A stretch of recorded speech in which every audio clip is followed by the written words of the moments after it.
Thanks so much for joining us on this special interview at this moment. We've been paying attention to several issues, but right now we'll be diverting our attention to Niger Delta region that can be described as the goose that laid the golden eggs for Nigeria. And no other person is with us to help us make more sense out of some of these issues that will be raised than Omubo High Chief Omubo Atoboinoma Harry, National Chairman of the South-South Chiefs, Elders and Opinion Leaders Association of Nigeria. Thank you so much for giving us your time on the interview. Your region, the South-South part of the country, it provides for the entire nation to a large extent, apart from the little that come from the various areas. And this responsibility or privilege comes with a huge cost on the land or the people. Top on the list is environmental degradation. And I know that various governments in Nigeria, successive governments, have paid attention in one way or the other to that. In 2017, the federal government, this present administration, launched a $1 billion cleanup of the Orgoni area that had been messed up with oil spillage.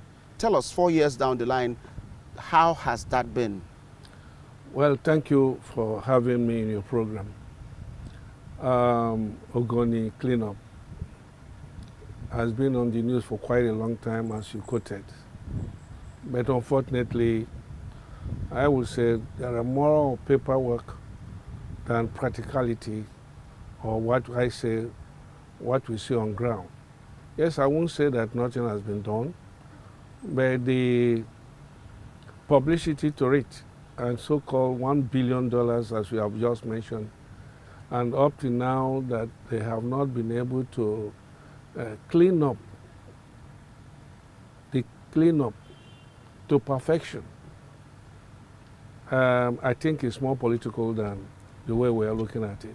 But I will not also say that they have not done anything. They are doing, but not to the satisfaction of the people of the Orgoni. While attention is being paid on Orgoni, other parts of the region have different stories to tell of spillage.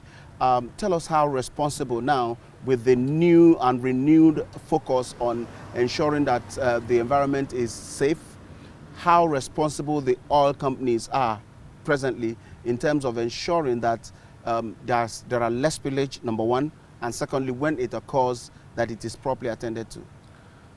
Yeah, I think the oil companies are meeting up to their responsibilities in terms of trying to prevent unnecessary spillage nowadays. But nevertheless, right now, I remember an issue at Bonga River since 2011 that many people that were there suffered great loss about this spillage. And we're talking about the indigenous, they are talking about compensation. And even when they have brought experts to go and see what this spillage has caused the people, and yet no effective response. And neglect. And the people over there are very living below poverty line. Imagine somebody that has fish ponds, and all that time spillage has spoiled everything about his livelihood with his family, and yet no compensation. Okay, to address this, we remember that in year 2000, the federal government established the NDDC, to address the basic issues that arise with the challenge the people of the Niger Delta are exposed to due to oil exploration in the area. Are you saying that NDDC has not performed well? We know that only in 2020, last year, over 450 billion naira was allocated to NDDC alone. So how effective has NDDC been in meeting the needs, developmental needs of the people? It's a good concept by bringing in or forming NDDC to address the people needs. But unfortunately, it is more a political settlement called the NDDC. Political favorism, We are talking about effective service delivery to the needy. In this case, the NDDC is just operating its resources in the Abuja level and up level. The people that supposed to benefit from these noble ideas of the past government are not being benefited from this NDDC so structured. The edict that established NDDC is to have effective service delivery to the people in which this thing is set up with. Now, for example, there are agitations here and there about board membership that has been abolished by the present government. Now they have brought in sole administratorship, and in short, I can't describe what the NDDC stands for today. If actually the NDDC, the way it was meant, and they are doing what we call effective service delivery to the needy, to the people involved, I don't think we should have any problem. Look at the amount of money you are quoting here. It frightens one heart. But at the end of the day, why was NDDC set up? NDDC has been hijacked by politics. Politicians have hijacked it for godfatherism purposes and others. At what point was NDDC hijacked? Let us say the worst aspect of NDDC is this era. This era? Yes. Because talking about it may appear that way because this administration wanted to address the corruption that has been built into the system of NDDC. Isn't that correct? The present government that is fighting against corruption is also instituting corruption in it.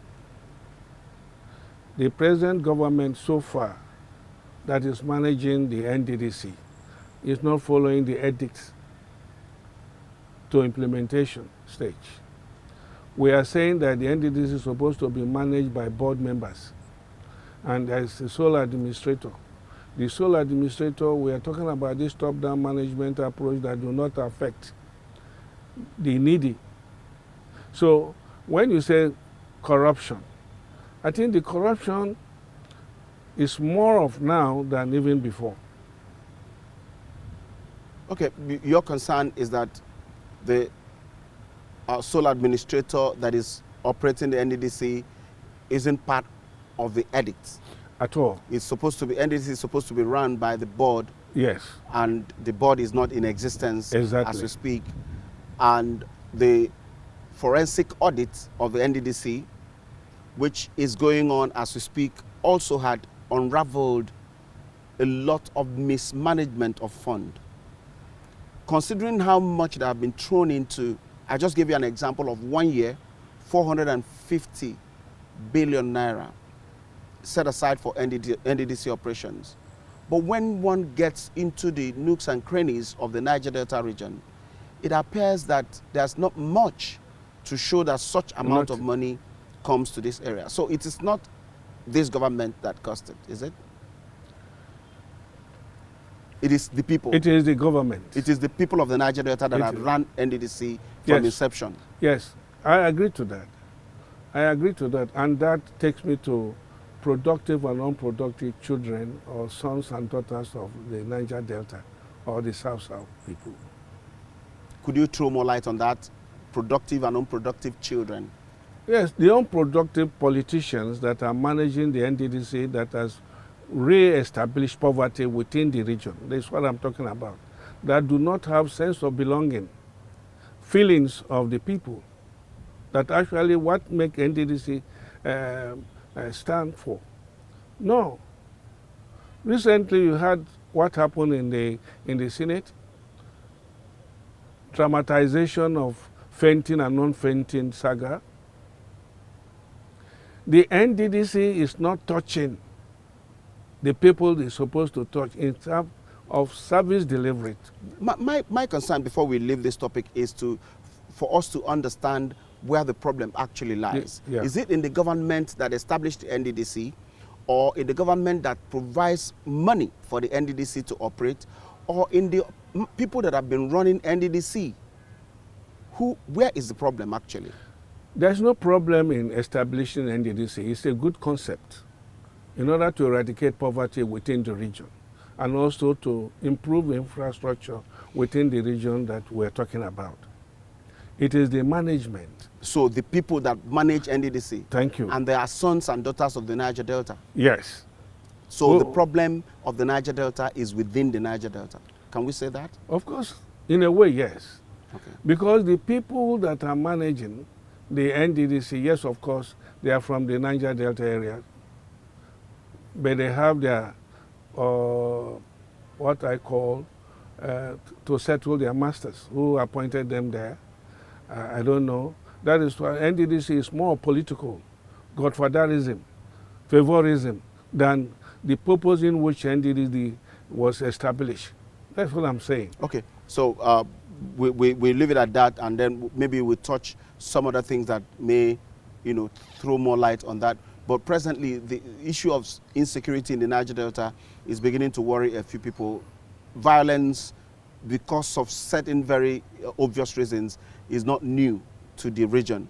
But this time it's becoming a different, looking like something different. Earlier, it used to be agitation for what they say belong to them. But now is turning security men and security operatives, into soft targets that will be hit at, when they are not expecting, and be killed. Are you worried about this? Of course. There is no traditional ruler within the South-South region of the Niger Delta will not be worried about the insecurity situation in the area. It's pathetic to mention. In short, it is heart-bleeding. The security situation before this time was something like agitation of unemployment and whatever, that the federal government used their mind to be able to do what they have done, And it all boils down to some of the infrastructure, some of the establishment are supposed to be rendered to the people that they do not see no job opportunities there. The youth graduates are just roaming the streets, and NDDC, as you said, we should leave for now, is also part of the insecurity situations. If they have been able to do what they're supposed to do by reaching out to the people, the needy, and providing the necessary services and creating jobs, opportunities, doing the right thing at the right time, effective service delivery, all these internal insecurity situations, boys and whatever, that are girls that are roaming about and doing all these petty crimes and all, wouldn't have been there. Of course.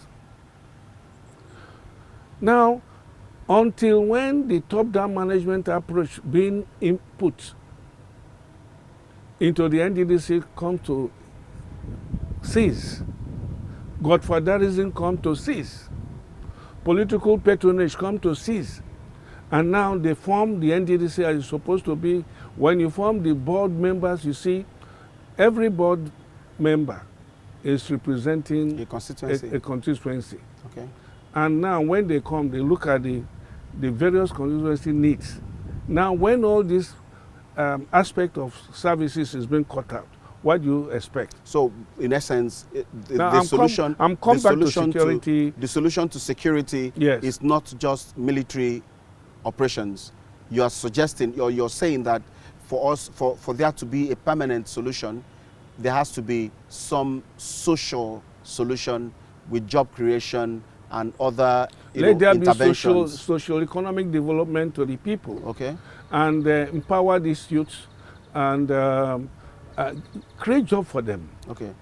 Create opportunity. The other time, the South chiefs and elders suggested to the NDDC, please, not every person that will go to school.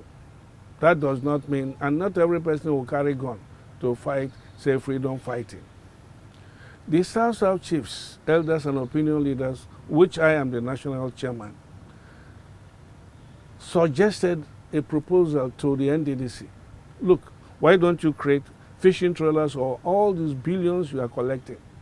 Now, if you happen to buy fishing trawlers, the ocean-going fishing trawlers, you see some of these boys that in the creek that are doing this and that could be engaged in this gainful employment through going to sea and coming back. And this one is coming with the loads of cash, the other one is going. You've created balance of employment, both the educated, uneducated. Now, able seamen will come. Then let us also talk about the accountants. Let us also talk about marketers, those who study marketing and all that. Also talk about the market women. We will have the opportunity to go and buy the fish in bulk and start to retail. And let us also look about canning some of these prunes and all the rest of them. You will bring Niger Delta to perfection in terms of... So the concluding this, so that we move on, is that without addressing these social issues, yes, attempting to end insecurity may be a tall order. Exactly. Is that the summary? Exactly. Okay, some people also believe that, or say that, except until the traditional institutions are actively involved in governance, there may be a wide gap between the people and the government. Do you agree with this? Of course I do. Because now the traditional rulers are the custodians. And they know the in and out of their youth. And by the grace of God, what we call community governance. If you now use community governance in management of the affairs of the state or the federal as it is, this aspect of insecurity within the local level will be minimized. Because when you bring in the traditional rulers to be part and parcel of the government of the day, one, effective service delivery will be monitored. The traditional rulers has a major role to play in terms of governance. So there is a need for us to actually bring community governance into play, okay, into its perspective. A situation where money bags and some individuals who have little or no quality, leadership quality, are able to muscle their way through their communities, hijack traditional institutions and seize them. You know, we have issues with, you know, similar issues across almost all the regions of the country. When we have such situation, how reliable is still this traditional institution in actual governance? It depends on the traditional stool we're talking about. Right now, I am High Chief Dr. Omubo Atoboinoma Harry. I'm the head chief of Atoboinoma Group of Houses. It's biological, it's not political. And when that biological, I mean, when it is inherited, yes, and by circumstance, whoever that inherited it at that time, who was supposed to inherit it at that time, you know, I'm trying to make it very clear, do not possess the capacity, but because, yes, he's the one that should be there, let him just be there. The person does not possess the capacity to govern the people in terms of realistic, objective, sustainable, and measurable governance. How sensible, how beneficial will it still be to rely on the traditional institution under such an individual? Yes, when you talk about not capable, the biological traditional institutions do not just wake up and do whatever thing, no. Chieftaincy have to do with ability and capability of management of the people. And there are traditional ways of checking miscreants, inability leaders. Now, what we are talking about are these people that is now interfacing with the government of today. These are not traditional rulers per se. They have put traditional rulers, the biological traditional rulers aside, and bring in people that might have become chiefs politically. Political chiefs. Political chiefs. Okay. And these are the people that are interfacing with the politicians. And it is risky to rely on them. Of course, very, very risky. Okay. Okay, we're taking it down to River State, where you come from. The riverine upland upland dichotomy had been there for a long time, and whether sometimes silently and sometimes more visible. In 2015, a lot of people spoke expecting a balance after the governorship of Rotimi Chibikamechi, who is an upland man.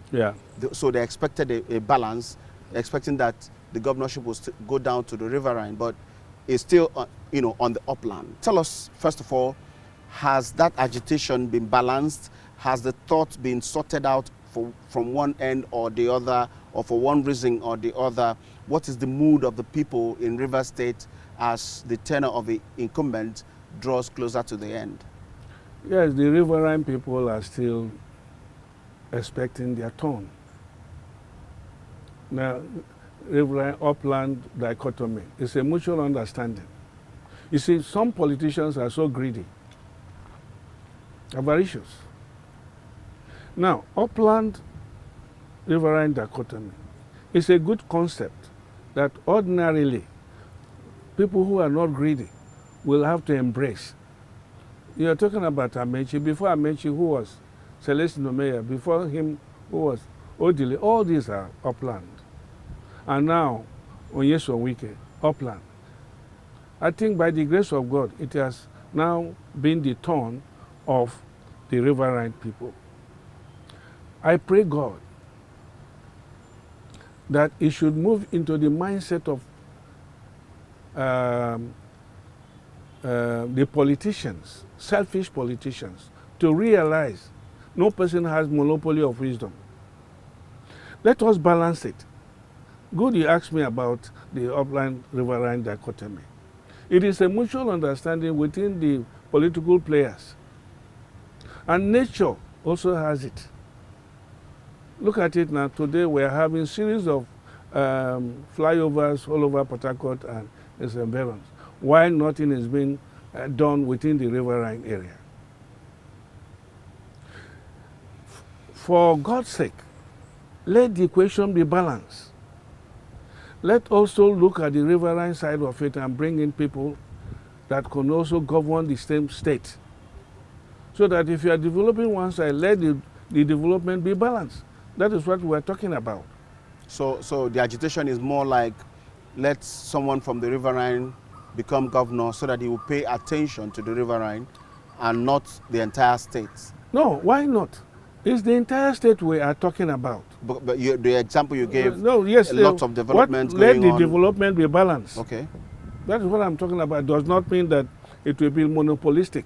I'm not talking about monopolistic governance. No. But what is good for A is also good for B. When you have built 5 bridges here, it's good to build 2 at least. We know that the riverine communities have peculiar situations. We agree with that. But give us a trial. Let the management of the state be balanced. The developmental aspect of the socio-economic development should be balanced. That is what we are talking about. And when you talk about riverine upland dichotomy, it is a common sense that has its fundamental meanings and reprisals. Okay. I guess that's where we're going to wrap it up. 2 things stand out here with NDDC and with the Rivers political situation. All is about having politicians that have the interest of the people at heart. Exactly. We agree on that. Exactly. And we also not agree, greedy politicians. Okay. No politicians that only think about themselves. Okay. And we also and their agree, families only. We also agree that the challenge of the Niger Delta can only be solved by the Niger Delta people. Using the NDDC as an example. Yes. They've always been run, NDDC has always been run by people from the Niger Delta, and they are the ones that will be held accountable. With directives from the upland. They are the ones that will be held directives accountable. From the upstairs. We know that they are the ones running the agency, and they are the ones that will be held accountable for management, whether rightly or wrongly. Thank you so much for giving us your time on the interview. Thank you. We appreciate your time. We'll keep staying on the issues as they unravel or as they develop, and we'll be talking, hoping that people that should hear will hear. And to you that watched, we appreciate that you did. Let's do it again. Thanks for watching.